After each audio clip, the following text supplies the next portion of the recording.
Afterbirth Plus has only been out for a week and a half and we already have some crazy mods, but what are the best so far? Let's talk about it.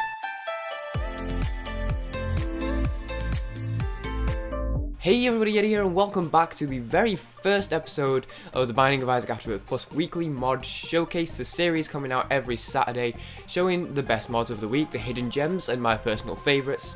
This is the first episode, so if you have anything to say about the format of it after you've watched the video, if you have any ideas about how I could do it better, improve it, or maybe things which you think they were good, let me know in the form of a comment. I'd greatly appreciate that. I also want to say, since it is the first week, we're going to be looking at the most popular mods this week, so you may have already seen some of these. I'm just going to be picking some favourites, some good examples this week, and then going forward we'll start to look more at the new releases as people start to get more comfortable with Lua and with the tools and stuff like that.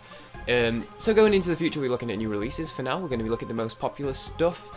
Let's get into it. So first up we have Arena Mode. This is a brand new mode in the game. It completely replaces Greed Mode. This is a replacement mod, so when you've got this running, you're not going to be able to play Greed Mode. Essentially what it is it puts you in a corridor type thing. It presents you with 5 items. You pick one of those 5 items, the other 4 disappear, and it gives you 5 more items to pick from. It keeps doing that until you've done it 10 times, sort of like building an arena deck in Hearthstone. And once you've built your character and you've got your 10 items, it will then drop you into a boss rush style arena, sort of cross between boss rush and Greed Mode, and it will give you 20 waves of enemies to fight. You'll spawn in a wave, you'll kill that wave, you'll press the button, and then the next wave will spawn, and so on until it's done. It does also have a custom song as well for the arena mode, which is really cool. The reason why I'm mentioning this first is because it's really cool to say, and I think it's awesome that people are already making entire custom game modes and custom modes basically. But it does have some problems with it in that, well, first of all, this happens sometimes.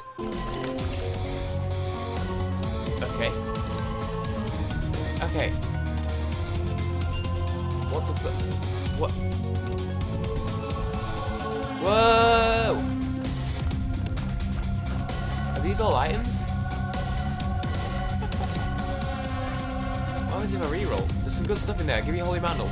But the developer is still working on it. He's already done some fixes over previous versions and he's going to keep bringing those out. So hopefully he'll fix that in the future. Okay, next up we have a small one, the better character menu. This one's a nice little simple one on the character selection screen. It replaces the pictures with the actual sprites of the characters, gives them more colour, and it also shows you colours on the names of the character as well, and the items that they have are listed below in colour too. Just a bit of a charm type thing, it adds a bit of character. Heyo! That was awful. Yeah, it just adds a bit, it's just a nice little thing. This is just mostly a personal preference type thing.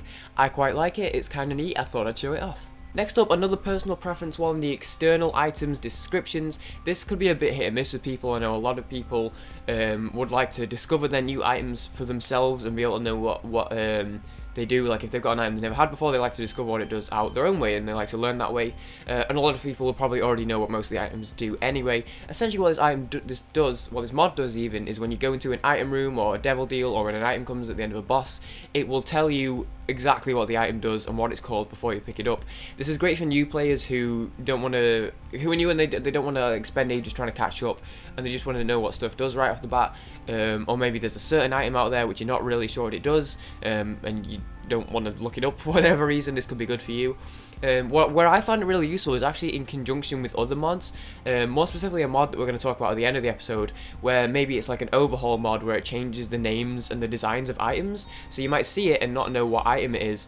Well, this is cool because if you can use this in conjunction with those mods, you'll be able to see the item and still get the cool new design of it with this new mod, but you'll still be able to know what it does. But I'll talk more about that when we get to the one I'm talking about later on. So now for the custom challenge of the week, we have Tier Apocalypse, and this is something I'm going to be doing every week. It's just one little custom challenge, because why not? I think it'd be pretty cool. This week we have Tier Apocalypse. It's very much high tier rate, low damage, but very high tier rate. It's sort of like the head trauma, but fun. Essentially, it gives you soy milk, quad shot, cricket's body, infestation, and continuum. So your bullets are not only flying all over the screen because of continuum, but they're also splitting up every available opportunity.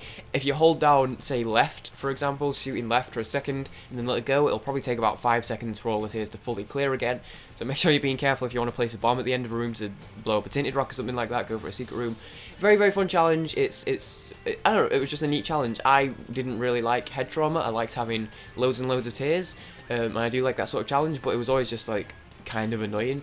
This one, however, is kind of fun. The damage is high enough that it's fun, but not too high, and also it's just crazy. The tiers are everywhere. It's really fun. So check it out if you want to. And now for the spotlight of the week, we have Jazzman's The Nintendo of Isaac.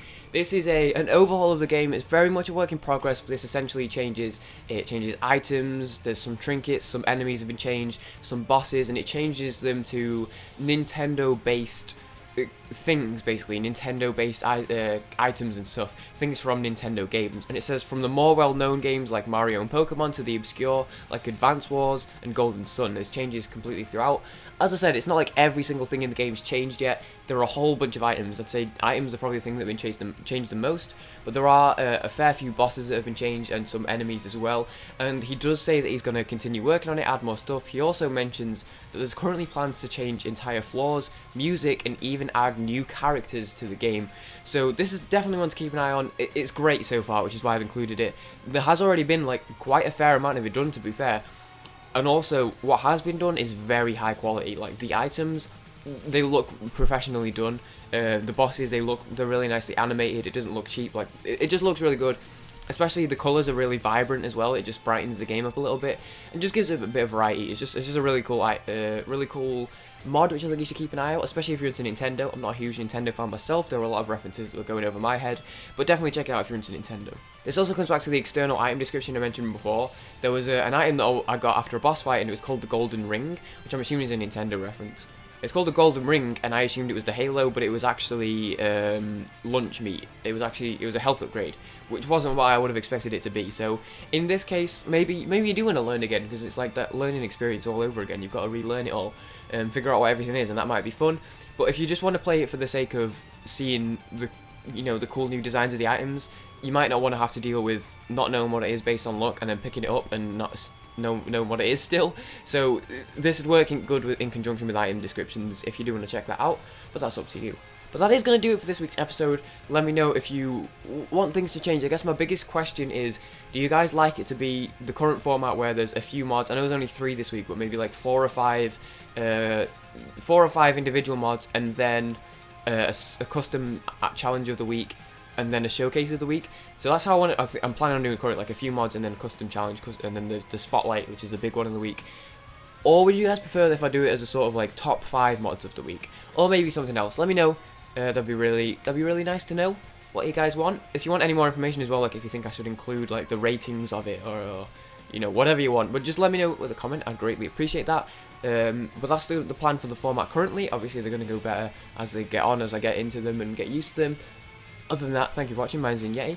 Check out my Let's Play series if you want. Playlist link in the description and on the end screen annotation. Thank you for watching. My name's Yeti.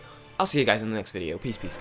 Text in the place, everybody getting rainy. Punks better cuff your lady, can't nobody tame me. Blame me for keeping the runny yard rainy. Ladies used to hate me, now they come out, now they panties. Girls on the job check, pocket full of sock check. Got a fat notch, something don't squat. Down for the block. Try to be hot, but you flop. Wanna be shot through the top, but you're not. I ain't never seen so much green than when I seen when my team hit the scene. It must be a dream. Hit the stage, everybody holler. Getting thrown with the show for a bigger dollar.